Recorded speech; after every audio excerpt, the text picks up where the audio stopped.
Depois da cena na sala de fecundação, toda Londres, das castas superiores, ardia em desejos de ver aquela criatura deliciosa que se ajoelhara diante do diretor de incubação e condicionamento, ou antes do ex-diretor, pois o pobre homem se demitira imediatamente e não tornara a pôr os pés no centro. Aquela criatura que havia prostrado, chamando-o, a piada era quase boa demais para ser verdadeira, meu pai. Linda, pelo contrário, não provocava o menor entusiasmo. Ninguém manifestava o menor desejo de vê-la.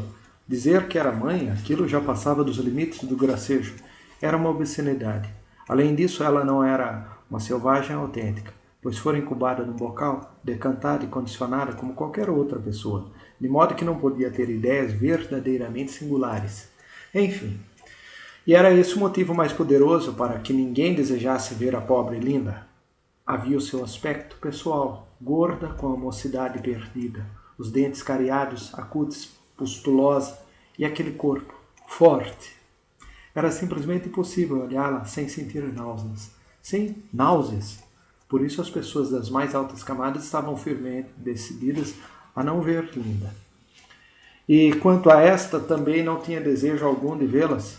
A volta à civilização era, para ela, a volta ao soma. Era a possibilidade de ficar na cama e ter fugas sobre fugas, sem delas voltar com dor de cabeça ou vômitos, sem ter de sentir o que sempre sentia depois de tomar peiote. A sensação de ter feito algo tão vergonhosamente antissocial que não poderia mais andar de cabeça erguida. O soma não trazia nenhuma dessas consequências desagradáveis. Proporcionava um esquecimento perfeito. E se o despertar era desagradável, não era intrinsecamente, mas apenas em comparação com as alegrias desfrutadas. O recurso era tornar contínua a fuga. Avidamente, ela reclamava doses cada vez mais fortes, cada vez mais frequentes. Dr. Shaw, a princípio hesitou, depois consentiu que tomasse quanto quisesse. Linda chegou a tomar 20 gramas por dia. Isso acabará com ela em 1 mês ou 2, disse confidencialmente o médico a Bernard. Um belo dia, o centro respiratório ficará paralisado. Cessará a respiração. Tudo acabado. Será melhor assim, se pudéssemos rejuvenescê-la. O caso seria diferente, sem dúvida. Mas não podemos. Coisa surpreendente para todos, pois durante suas fugas pelo soma, Linda ficava convenientemente afastada do caminho. John opôs objeções. Mas não vão encurtar-lhe a vida, dando-lhe doses tão grandes? Sob certo ponto de vista, sim, reconheceu o Dr. Shaw. Mas sob outro, nós realmente a estamos prolongando. O jovem arregalou os olhos sem compreender. O soma pode fazer perder alguns anos no tempo, continuou o médico. Mas pense nas durações enormes, imensas, que ele é capaz de proporcionar fora do tempo. Todo sono produzido pelo soma é um fragmento daquilo que os nossos antepassados chamavam eternidade. John começava a compreender. A eternidade estava em nossos lábios e em nossos olhos, murmurou. Como? Nada. É claro, continuou o Dr. Shaw, que não se pode permitir essas fugas para a eternidade às pessoas que têm algum trabalho sério a fazer. Mas como ela não tem nenhum trabalho sério... Mesmo assim, insistiu John, não me parece direito. O doutor encolheu os ombros. Bom, naturalmente, se o senhor prefere vê-la, todo o tempo gritando como uma louca. Por fim, John foi obrigado a ceder. Linda conseguiu seu soma. Daí por diante ela se conservou em seu pequeno quarto no 37º andar do edifício de apartamentos de Bernard, deitada na cama, com o rádio e a televisão permanentemente ligados, a torneira de patchouli a gotejar o perfume e os comprimidos de soma ao alcance da mão. Ali ficou ela.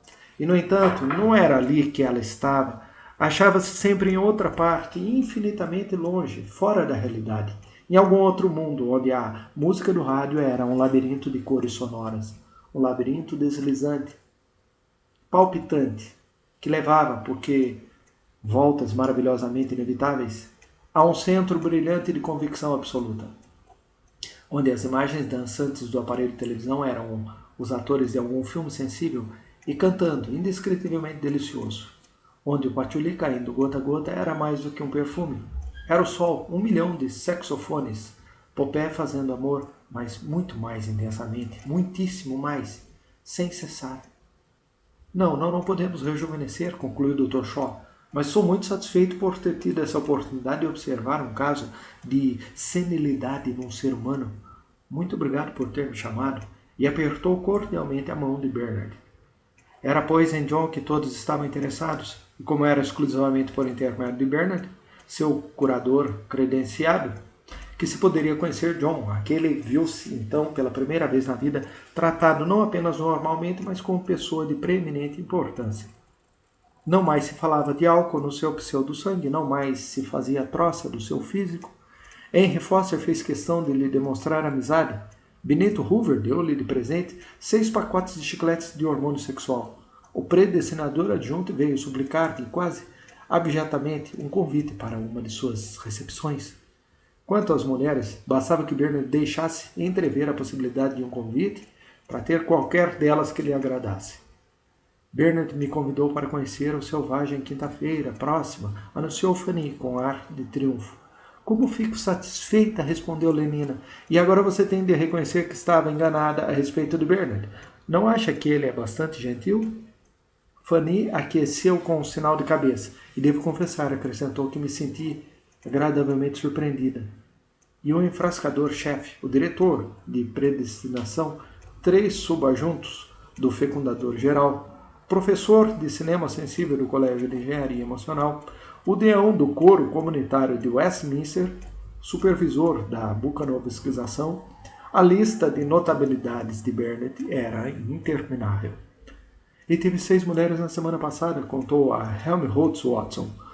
Uma na segunda-feira, 2 na terça, outras 2 na sexta e uma no sábado. E se tivesse tido tempo ou desejo, havia pelo menos uma dúzia a mais que não quereria outra coisa. Helmholtz ouviu suas gabolices num silêncio tão sobriamente desaprovador que Bernard se ofendeu. Você está com inveja, disse. Helmholtz sacudiu a cabeça. Estou um pouco triste. Nada mais. Bernard saiu amuado. Nunca mais, prometeu a si mesmo.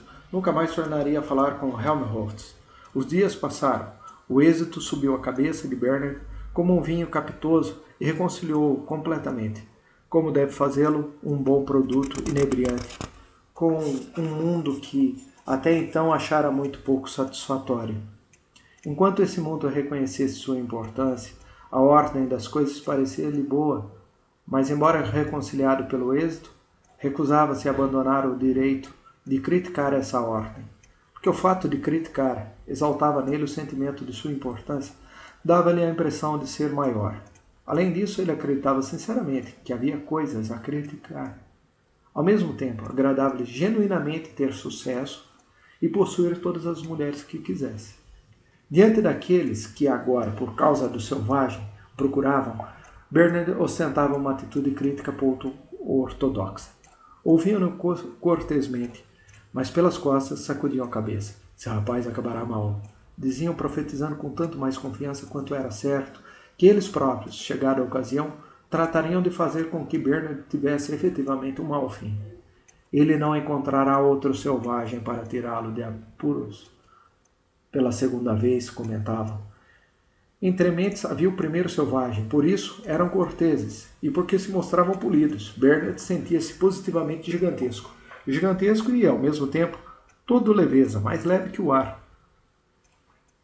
Mais leve que o ar, disse Bernard, apontando para cima. Como uma pérola no céu. Lá no alto, muito acima deles, o balão cativo do serviço meteorológico brilhava, inteiramente róseo ao sol. Deverá ser mostrada ao referido selvagem. Rezavam as instruções recebidas por Bernard.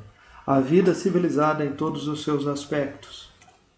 Mostrava-lhe, agora, em vista panorâmica do alto da plataforma da torre de Charité, o chefe do posto e o meteorologista residente serviam de guias. Mas era sobretudo Bernard quem falava. Embriagado, portava-se como se fosse, no mínimo, um administrador mundial em inspeção. Mais leve que o ar. O foguete verde de Bombaim desceu ao céu. Os passageiros desembarcavam. 8 gêmeos dravidianos idênticos, vestidos de caque, olharam para fora pelas 8 portinholas da cabine. Os aeromoços. 1.250 km por hora, disse o chefe do posto em tom impressivo. Que acha disso, senhor selvagem? John achou que era muito bonito. Entretanto, acrescentou, Puck era capaz de dar uma volta ao redor da Terra em 40 minutos. O selvagem, escreveu Burnett em seu relatório a Mustafa Mond, manifesta surpreendentemente pouca admiração ou reverência diante das invenções da civilização. Isso talvez seja em parte devido ao que já lhe contara a mulher linda, sua... Mustafa Mond franziu a testa. O imbecil estará pensando que sou tão suscetível que não posso ver a palavra escrita com todas as letras? E, em parte, ao fato do seu interesse de se concentrar no que denomina a alma, que ele persiste em considerar como uma entidade independente do meio físico, ao passo que, como procurei demonstrar, o administrador pulou as linhas seguintes e estava a ponto de virar a página à procura de alguma coisa mais concreta e interessante, quando seu olhar for atraído por uma série de frases absolutamente extraordinárias.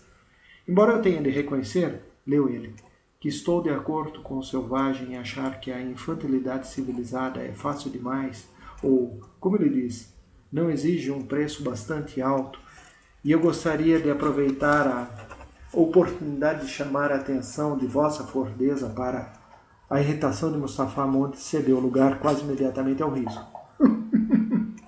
A ideia de aquela criatura vir fazer-lhe, a ele, uma preleção solene sobre a ordem social era verdadeiramente grotesca demais.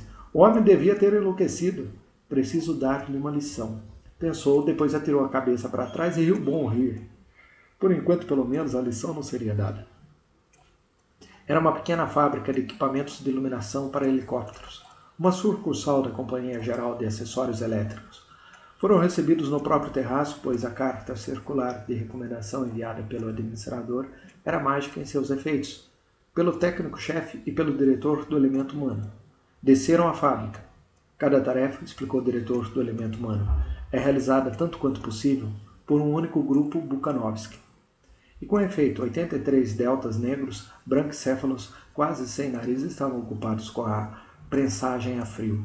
Os 56 tornos de 4 brocas eram manejados por 56 gamas cor de gengibre de nariz aquilino. 107 Ys senegaleses condicionados ao calor trabalhavam na fundição. 33 mulheres deltas de cabeça alongada e cabelos cor de areia, de pelve estreita, todas com a estatura aproximada, uns 20 milímetros a mais ou a menos, de 1,69 m, roscavam parafusos. Na sala de montagem, os dínamos eram armados por suas turmas de anões gamas maias.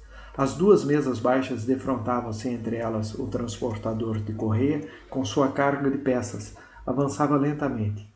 47 cabeças louras faziam face a 47 cabeças morenas, 47 narizes chatos a 47 narizes adúlcos, 47 queixos fugidios a 47 queixos prognatas.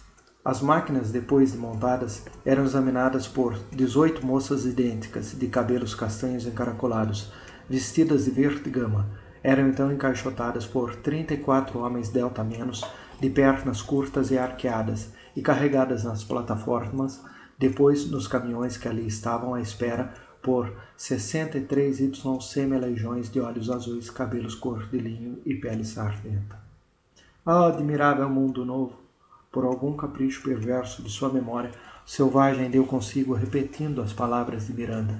Ah, admirável mundo novo, que encerra criaturas tais. E asseguro-lhe, concluiu o diretor do elemento humano, ao deixarem a fábrica, que quase nunca temos dificuldades com a mão de obra. Encontramos sempre.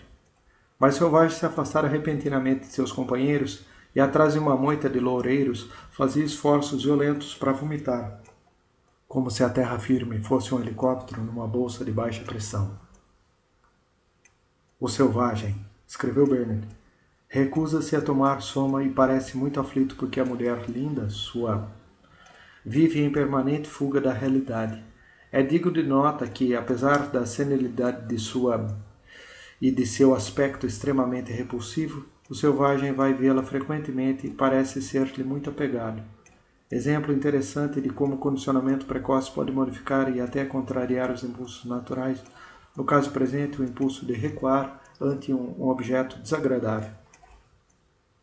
Em Eton, pousaram no terraço da autoescola No lado oposto do pátio, os 52 andares da torre de Looptown branquejavam ao sol, colégio à sua esquerda e à direita o coro comunitário escolar. Erguiam suas massas veneráveis de cimento armado e Vita-Glass. No centro do quadrangular via-se a velha e curiosa estátua de aço cromado de nosso Ford. O chanceler Dr. Gaffney e a diretora senhorita Kate os receberam ao descerem do helicóptero. Há muitos gêmeos aqui? Perguntou o selvagem, um tanto apreensivo enquanto se punham a caminho para a visita de inspeção. Ah, não, respondeu o chanceler. Eton é reservado exclusivamente para rapazes e moças das castas superiores. Um ovo, um adulto. Isso torna mais difícil a educação, naturalmente, mas como serão chamados a assumir responsabilidades e enfrentar emergências imprevistas, não há outro remédio, suspirou. Bird, entretanto, achara a senhorita Kate muito de seu agrado. Se estiver livre uma dessas noites, segunda, quarta ou sexta, dizia ele, indicando o selvagem como o polegar, ele é interessante, sabe? Singular. Senhorita Keane sorriu. Seu sorriso era realmente encantador, pensou Bernard, e disse que muito obrigada, que teria muito prazer em comparecer a uma de suas reuniões. O chanceler abriu uma porta. 5 minutos passados nessa aula para Alpha++, deixaram John um pouco aturdido. Que veio a ser a relatividade elementar? Perguntou em voz baixa a Bernard. Este tentou explicar-lhe, mas mudou de ideia e propôs que fossem visitar a outra aula. Enquanto seguiam pelo corredor que levava à aula de geografia dos betas menos, ouviram uma voz sonora de soprano gritar, atrás de uma porta. 1, 2, 3, 4... E depois, com uma impaciência cheia de lassidão, descansar! Exercícios malthusianos, explicou a diretora. A maioria das nossas moças são neutras, já se vê. Eu própria sou uma neutra. E sorriu para Bernard. Mas temos umas 800 que não são esterilizadas e precisam praticar exercícios constantemente. Na aula de geografia dos betas menos, Jones ficou sabendo que uma reserva de selvagens é um lugar que, devido a condições climáticas ou geológicas desfavoráveis, ou a pobreza de recursos naturais, não compensa as despesas necessárias para civilizá-lo. Um estalido e a peça ficou mergulhada na escuridão. Subitamente, na tela acima da cabeça do professor, apareceram os penitentes de Acoma, prosternando-se diante de Nossa Senhora e gemendo como John os ouvira gemer, confessando seus pecados diante de Jesus crucificado, diante da imagem de Pukong, sob a forma de uma águia. Os jovens estudantes de Eton explodiram em gargalhadas. Sempre gemendo, os penitentes ergueram-se, despiram-se até a cintura e começaram a flagelar-se com as orragens, golpe após golpe.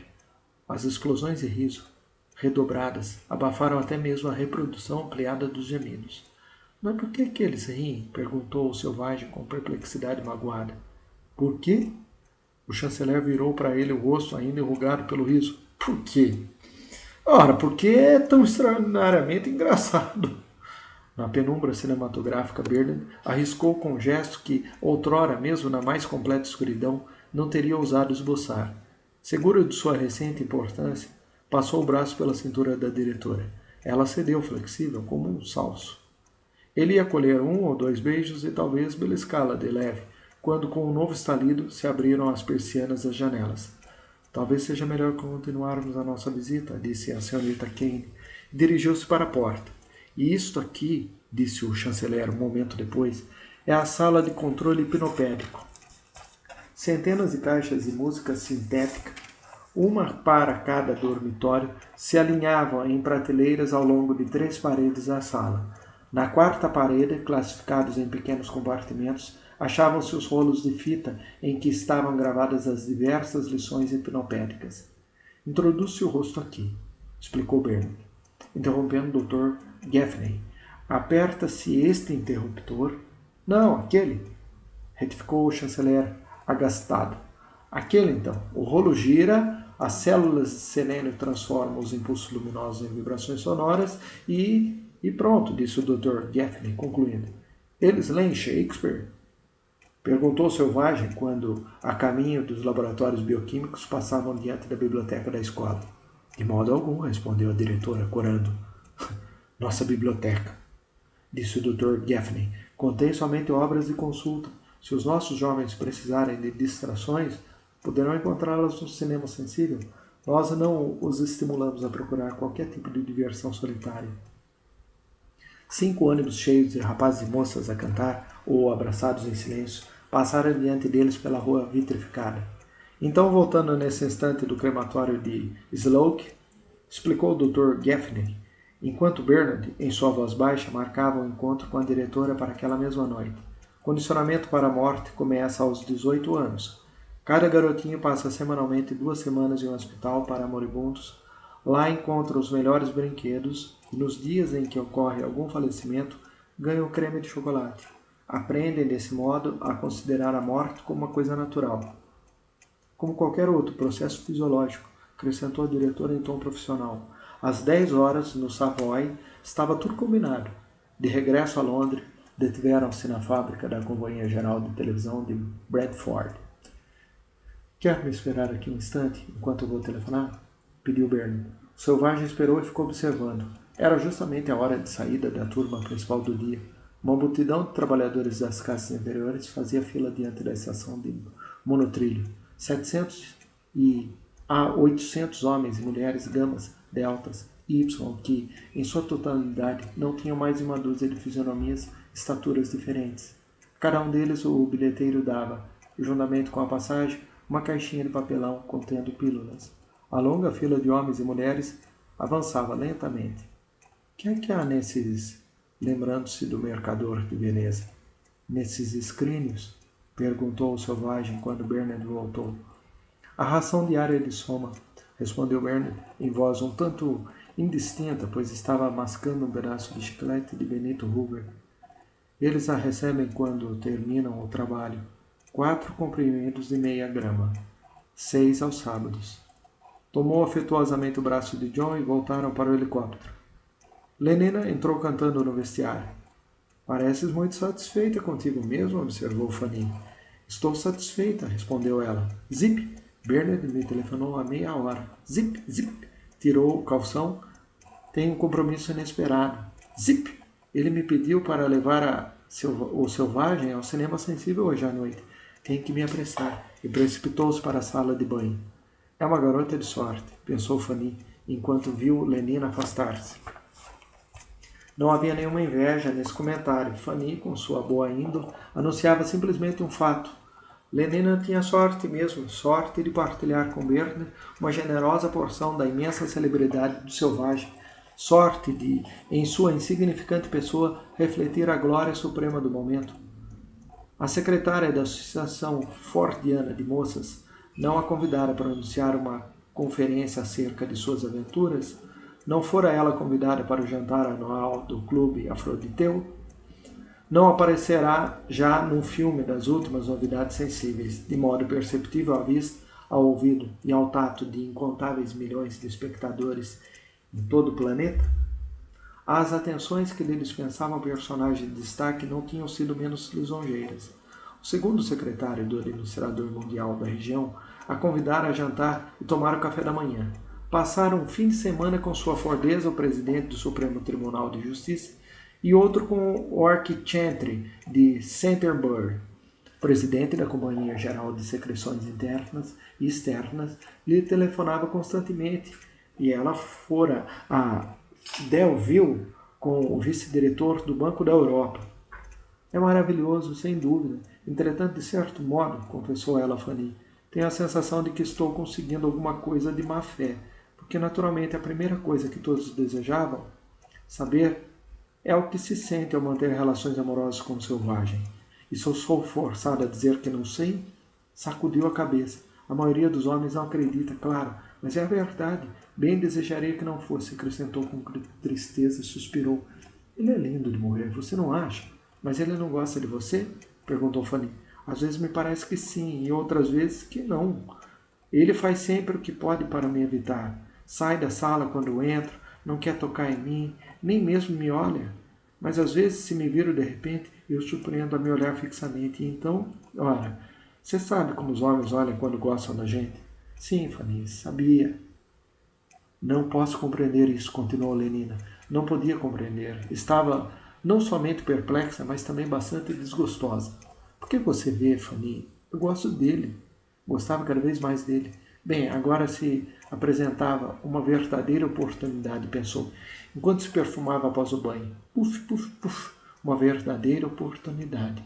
Seu otimismo exuberante transbordou numa canção. Beija-me, abraça-me com rudeza. Esgota-me até o coma. Conserva-me a ti presa. O amor é como soma. O órgão de perfumes tocava um capricho herbáceo, deliciosamente fresco.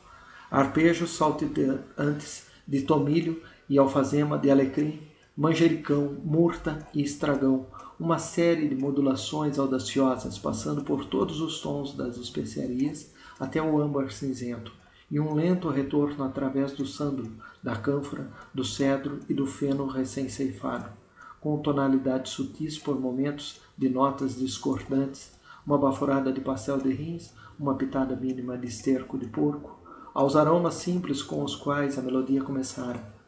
O último acorde de tomilho desvaneceu-se. Ouviram-se aplausos. As luzes se reacenderam. Na máquina de música sintética, o rolo de fita sonora começou a girar. Foi um trio para hiperviolino, supervioloncelo e pseudoboé, que saturou então o ar com sua agradável languidez.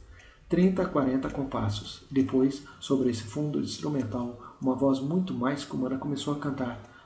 Ora voz de garganta, ora voz de cabeça, ora singela como uma flauta, ora carregada de anelantes sons harmônicos.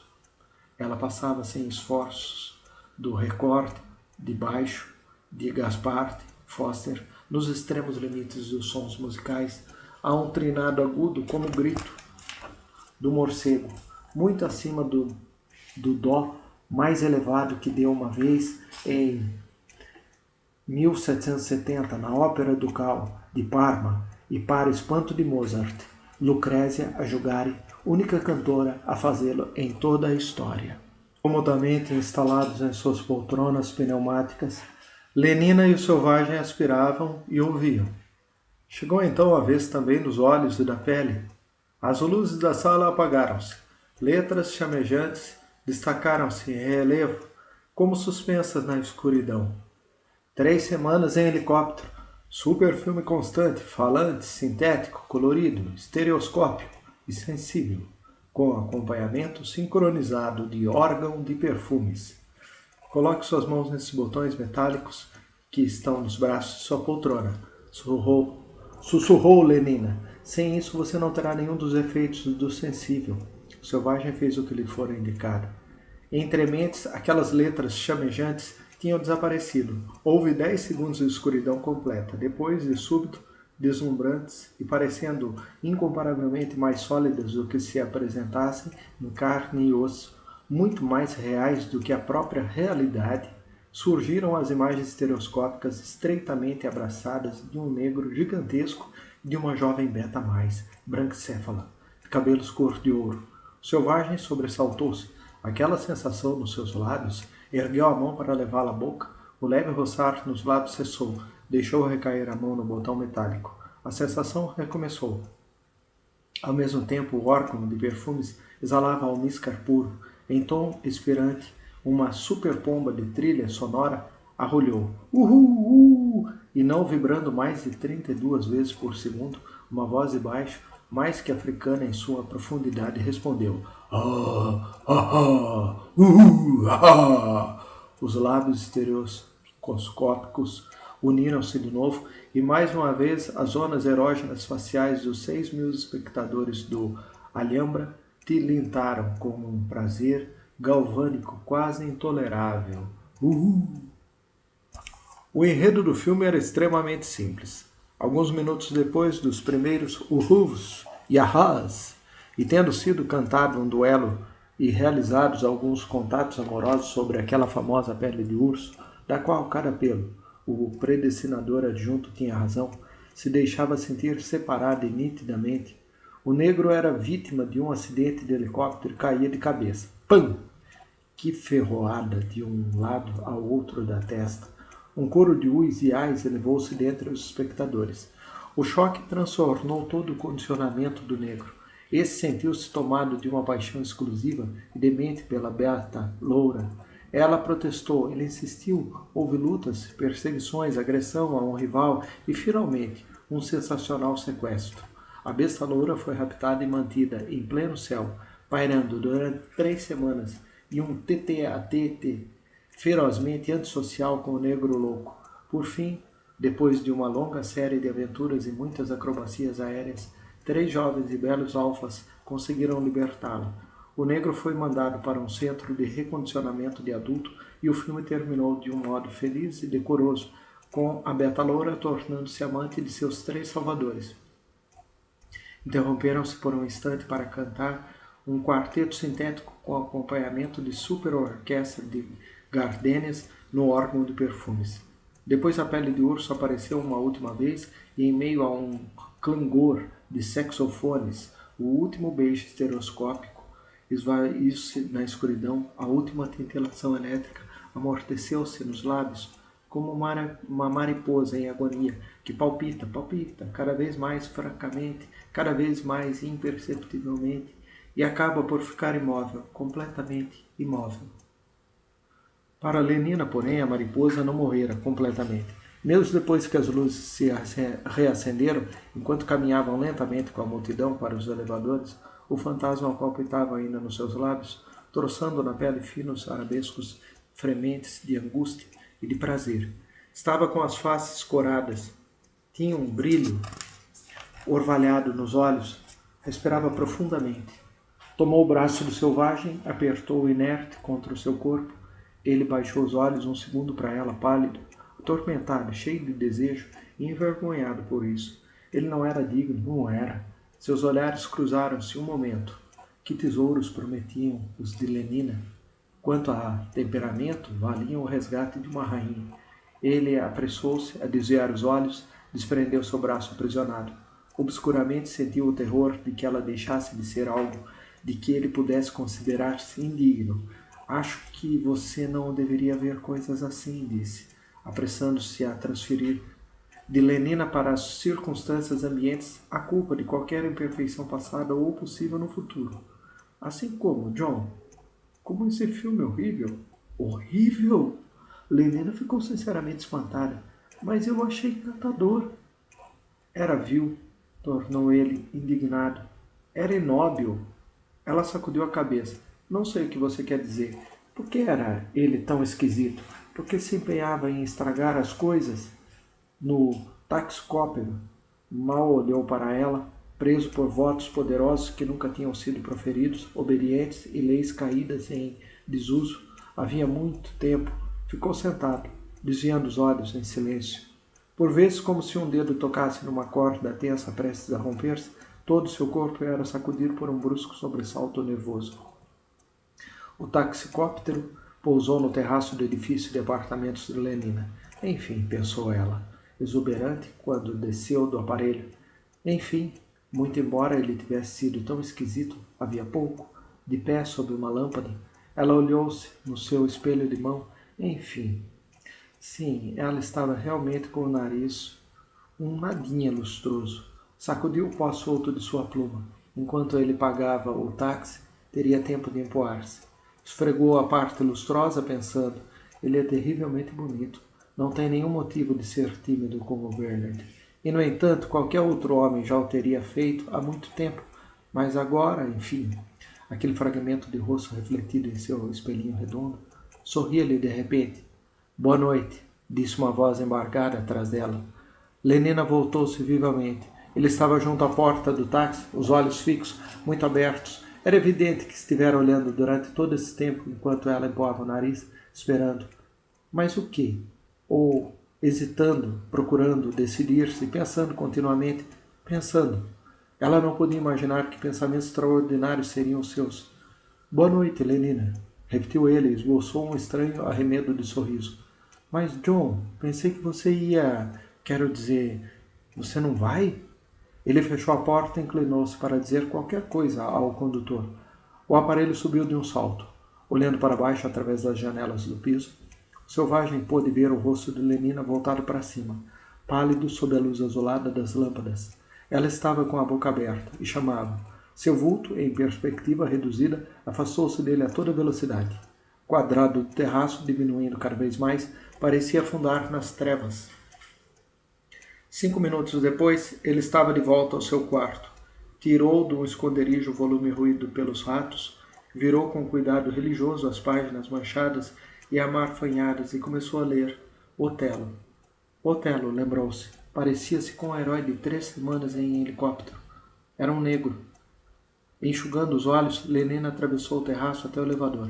Enquanto descia ao 27º andar, pegou seu frasco de soma. Uma grama não bastaria, decidiu. Seu desgosto correspondia a uma dose maior, mas se tomasse 2 gramas, correria o risco de não se acordar a tempo na manhã seguinte. Optou por um meio termo e, sacudindo o frasco, fez cair na palma da mão esquerda, aberta em concha, 3 comprimidos de meia grama.